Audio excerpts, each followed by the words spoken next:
Just a heads up, this episode of Not Alone contains a personal story of mental health. If you or someone you know needs support, visit beyondblue.org.au or call our support service on 1300 22 4636. Hey there, I'm Mark Fennell, and from Beyond Blue, this is Not Alone.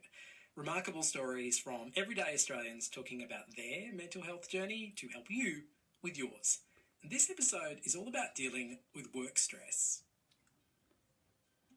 I'm nearly 30 and have never reached a point where I can say, yeah, I love my job. My boss is a bully. It's the worst stress I've ever experienced. He thinks no one is good enough. I've lost all confidence. I don't sleep. I feel completely incapable of holding down a job. Far too few staff and far too much work. I know if I have time off, there's no one to cover me. My fear is that my business will go bust. I want to be able to go to work and not dread every shift. Is it time to leave this role? I've cried nearly every day at work for a week. I remember a situation of a young guy that I worked with, and he didn't provide something that I had asked him to do, and I blew up in the office.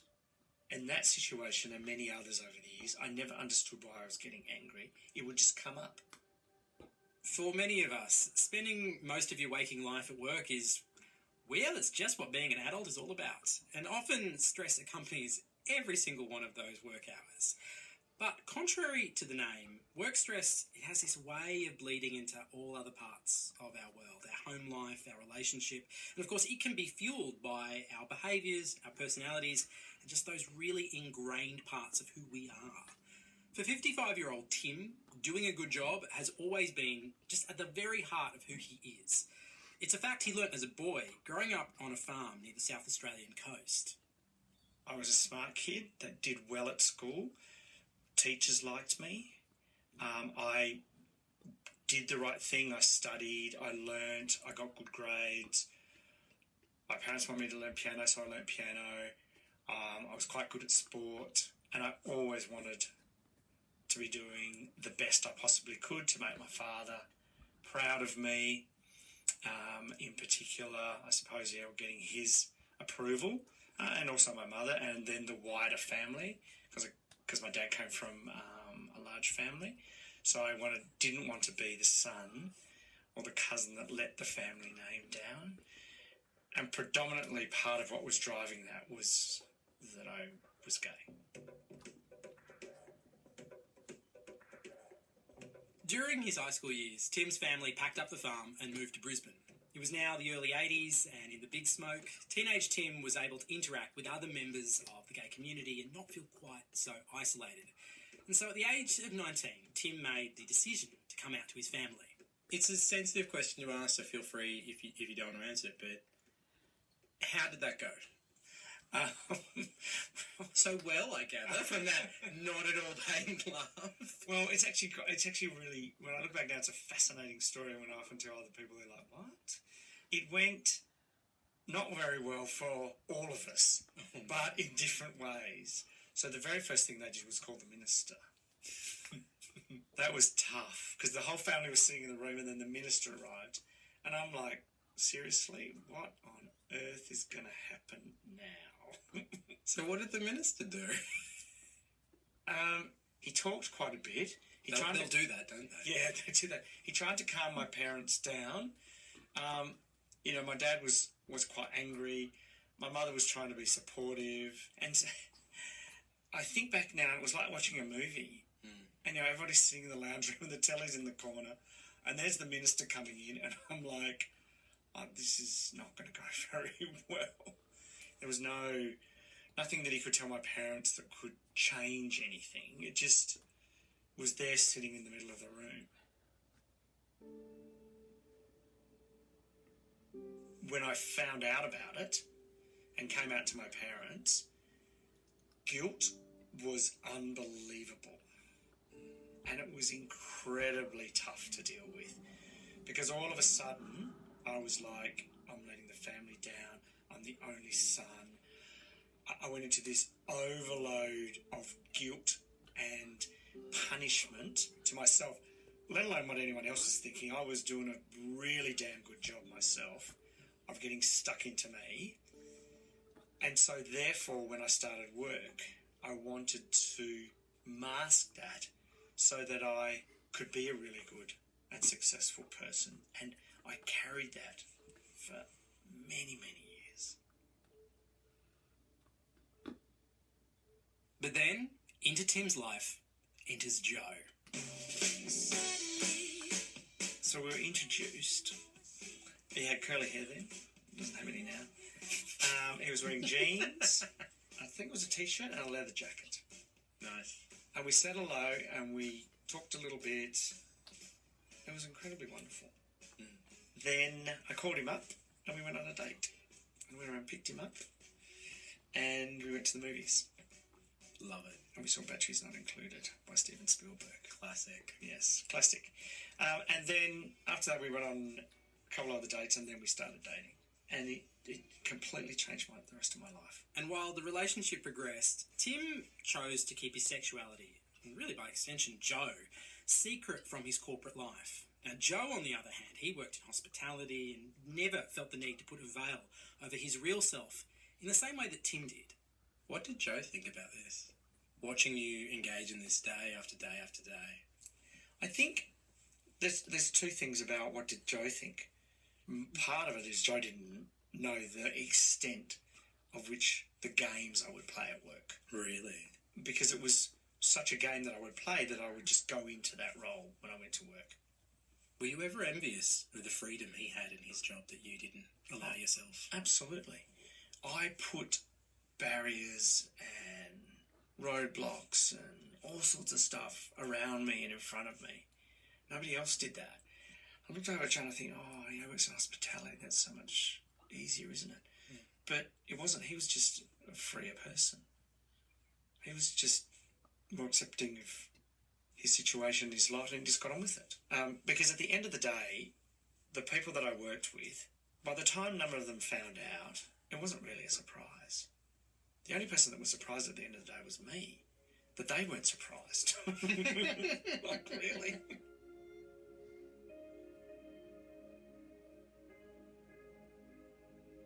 Tim's sexuality, a secret he had maintained for so much of his life, was now out in the open.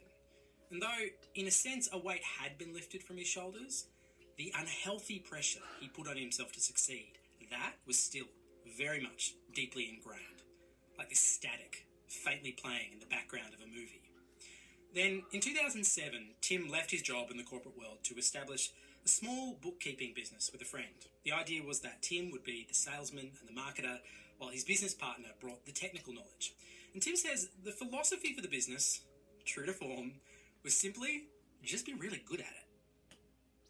Why was it important to you to have something of your own? You were building up from something small.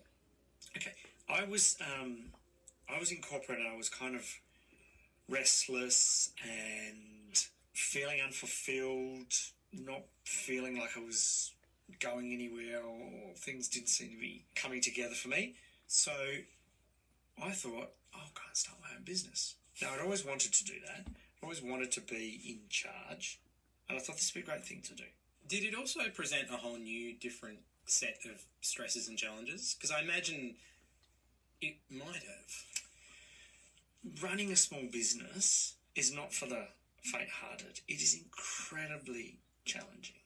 There is certainty, there is uncertainty, there are many masters, your team, ATO, your clients, your suppliers. Often it's incredibly isolating. Very, very stressful. The pressures at work grew, and soon the cracks got wider and deeper. There were a number of things that were happening at work that were unhealthy, and I'm not very proud to say had occurred.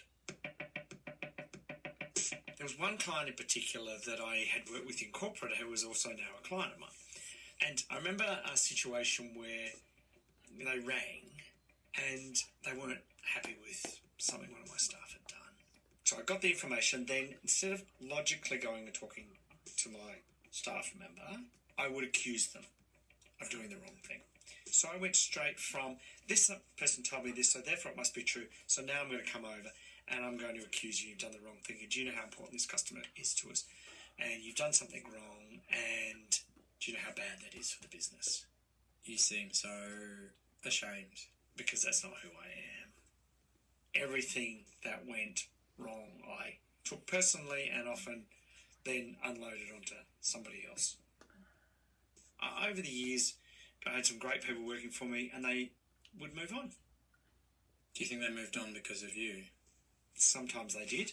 Absolutely. Remember one case, I had a young guy working for me. He was a great guy. He really did well with clients. And then he comes to me and goes, I'm resigning. And I'm like, crap. So I go immediately into what's wrong with me. So I flip it around. Instead of blaming the staff member about the client, I blame Tim about him leaving. How was your sleep during this time? I would wake up in the middle of the night and I would check my bank account to see if customers had paid. Because have we got enough cash flow? Are we going okay? The other side of it would be I'd wake up in the middle of the night and I'd check my email. What if a staff member has resigned?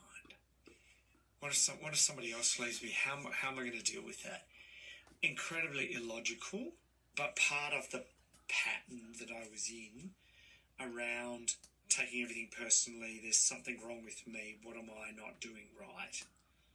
How is Joe dealing with all this at this point? Joe's an incredibly strong man.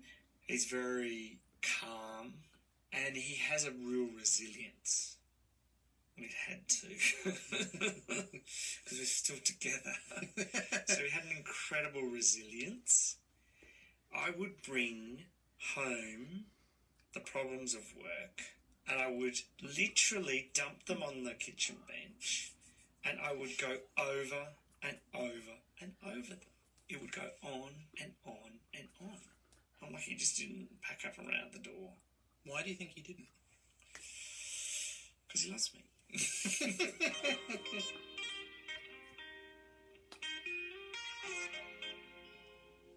And although it was true when the Beatles sang it, love wasn't all that Tim needed.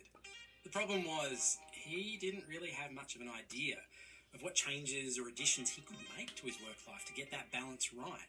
And so with the business quickly becoming this unhealthy obsession, he started punishing himself for any moments he allowed his mind to drift to other pursuits, until he cut them out completely. As things started to build up and I got more and more stressed, I stopped doing a number of things. Sport was one of them. Not immediately, but just slowly. I pulled back from it. I started to give myself reasons that I didn't have time to do that. Reasons that I should be focusing more on my business or in the office. And what sort of impact do you think that had on your mental health? That had a catastrophic impact for me personally. Because there was no leveler, there was no time out, there was no activity that would help reduce my stress, clear my head. Sociability was a big part of who I am, and I pulled away from that as well. When you think back to that Tim, how do you feel about that guy? I feel about that guy that he was in trouble and he didn't want to admit it.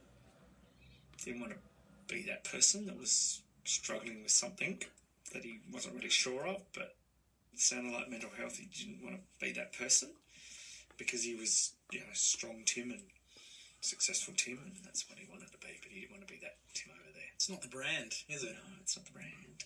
And with all the other things going on, he's got to be a perfectionist, and he's got to be this, and he's got to be that. So he didn't want to be Tim that might have had mental health issues. But it was tough, because he didn't know. And he wasn't really sure. He knew something was going on, but he didn't really know. How would you cope? One of the things that I noticed when Joe was travelling a lot, because he worked for a big travel company and he was away a lot, is I would be at home on my own a lot more. And I'd be watching TV and I'd have a drink or two. And I'm a person that certainly enjoys a drink, but doesn't drink to excess. But the regularity of this started to increase, and that coupled with no exercise wasn't good for me. How so? I tend to find for myself that consistent amounts of alcohol on an ongoing basis for me is in itself a depressant. Now, some people say, well, that can be for anyone. Absolutely. But for me, it kind of affects me quite dramatically. And so when I was starting to be at home on my own and drink more regularly, it was not a very good combination. Joe, like all the great partners, he was Tim's rock, but things had reached this point where Joe just didn't know how to help Tim. Joe would say to me, I just want you to be happy, Tim. And they were incredibly genuine, incredibly caring words, but they were really, really hard to hear because I knew that that's what he wanted and I wanted to do that for him, and I knew that I wanted it and I didn't know how the hell to get there. And so it was kind of like he had a megaphone and he was standing there right next to my ear going, I just want you to be happy. It was deafening because I didn't know what to do. The defining point came where it was incredibly stressful at home, and Joe and I got to the point that I finally admitted that I couldn't fix it myself, because I had spent quite a long period of time going, I'm a clever man, I know how to fix this, I'll get back to my sport, I'll make myself happy. I finally admitted that I could not do it on my own. I was smart enough to realise, finally, that if I allowed this to play out further, that I would lose a lot. And if it was Joe, it would have been everything. So, with Joe's encouragement and support, Tim reached out to a mental health professional. When you first walked into a therapist's office, what was going through your head? What was going through my head was, am I going to play a game and only share some information, or just drip feed them a bit, or just be, Tim's actually okay, but I think I better tell you this bit, but you're now going to tell me that everything's all right. Am I going to play that game, or am I going to finally lay it all out and get some help? So what did you decide to do? I laid it all out and got some help. I couldn't play that game and then go home to Joe, but I couldn't play that game because I was exhausted. Right. It was time. So it was time to lay it all out. I think there'll be lots of people listening to this that have heard the concept. They've probably seen it in movies and TV shows, but the actual experience of it, a real-life Australian experience of it, it's probably quite foreign. So what surprised you when you went and got therapy, which is not a technical term, but let's imagine that it is. Okay, it's a very good term. You know what it was like? It was when I told somebody at work that I was gay and finally got it off my shoulders. All of a sudden I had someone in front of me that their sole existence for that period of time with me was to take care of me. When you were 19, your parents called a priest and you sat in a room and you felt like a problem to be solved. Mm-hmm. How different did this feel? This felt like I was in control and I was going to make a change in my life, no matter what, and it made me feel really, really good. During those therapy sessions, Tim gets a diagnosis of depression and anxiety. How did it feel when those words were said? Did they ring true? Please tell me you laughed exactly like you're laughing right now. Well, it's like, remember when I finally started telling people at work, and most of the time they were like, yep, they were either, don't really care, or like, seriously, this is my life. Or tell me something I don't know. Yeah, that's like, so, which bit is it? And all of a sudden I'm sitting there going, seriously, I kept all that bloody secret and tiptoe around hiding that for that? It was just the same. Seriously? I can sort this all out and I can fix this, and those people over there are the ones that are struggling with, anxiety or depression or that's not me. Like, serious? Like, I'm a really smart dude. How did I become so not so smart? From there, things got better. Slowly, Tim stopped bringing his work problems home with him and dumping them on Joe. He started sleeping through the night again. He stopped blaming himself for every little thing that went wrong. In work situations, I was calmer. I could have a rational discussion with a client about what we could or couldn't do for them before I jumped into blaming my staff member. All of a sudden, smart, logical, informed Tim could have a rational conversation with people and support his team. And I'm not saying that everything changed immediately, but it was kind of like I slowly came out of this fog and haze and I could start to see clear daylight everywhere. In addition to the therapy sessions, Tim made significant changes to other areas of his life too. He found a business mentor who helped him better manage the balance between work and life. Actually, he became a mentor himself, finding purpose and helping others. He overall became more sociable, and when challenges popped up in his life or his work, because they do, he found he had better responses. Do anxiety and depression, do they still rear their head for you? And if they do, how do you address them when you feel those feelings coming on? Definitely anxiety, and it comes and goes, and understanding that I struggle with anxiety, I now know in situations when I'm getting anxious. Something was happening before and I had no control over it. And I've trained myself to the best of my ability to step out of those situations that drive high levels of anxiety in me. I don't expect everything to be perfect. I expect to get anxious in situations, but I also expect myself to monitor them and do my best, A, not to punish myself, and B, get things back on track.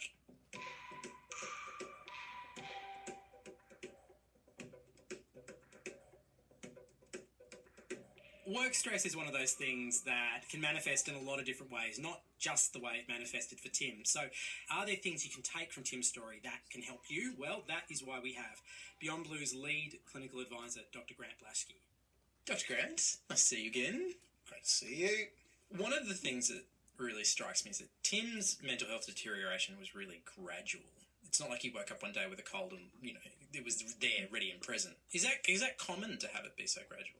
Absolutely. It's one of the things I guess I like being a GP as well, is you just see the messiness and the subtlety of how things happen. So it's not a sudden wake up in the morning, I've got depression. Be a process, withdrawing from things, a few losses, getting a little bit preoccupied with some negative things. So it's more gradual. I guess one of the things that strikes me with Tim's story is when it first started, he tried a few things which actually made it worse. He backed off his exercise, he wasn't getting enough sleep, he was, up on his phone half the night, he tried a bit of alcohol, and this pretty typical sorts of things people will do. Tim's story is fascinating because it sits the nexus between obviously his issues around his sexuality and also his work and how those two things interacted.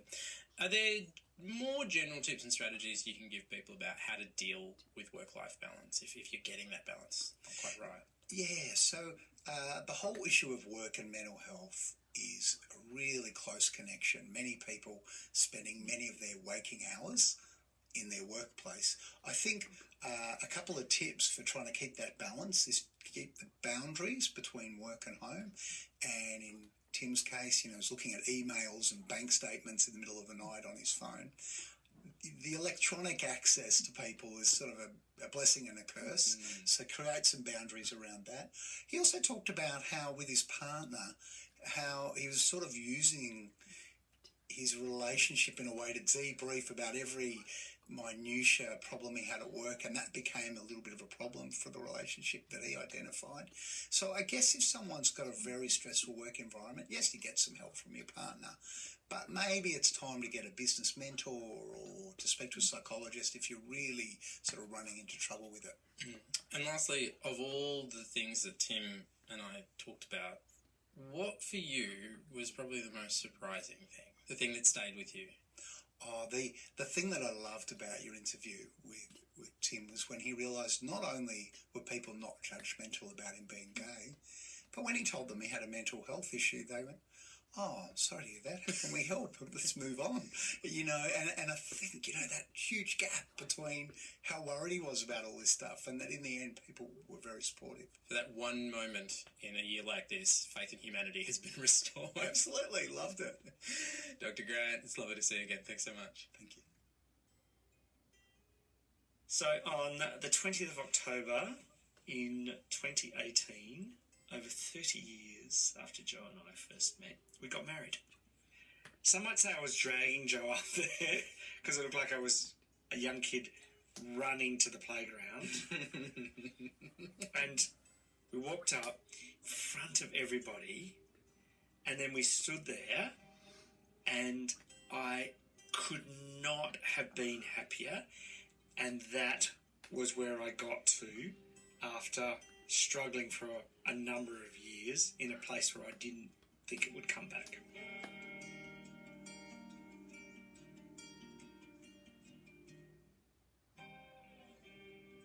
I want to say a huge thank you to Tim for sharing his story. You can always join the conversation yourself and share your story if you want on beyondblue.org.au/forums. If this has brought up any issues for you, or you know somebody who needs support, you can visit obviously the website I just mentioned, but also there is a support service that you can reach on 1300 22 4636. Plus, there is quite a few resources that you can get in the show notes.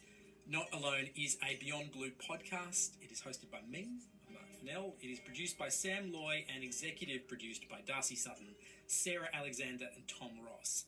This podcast was recorded and produced on Wurundjeri, Boonwurrung and Gadigal country, and we pay respect to the traditional owners of these lands. Thank you for listening to Not Alone.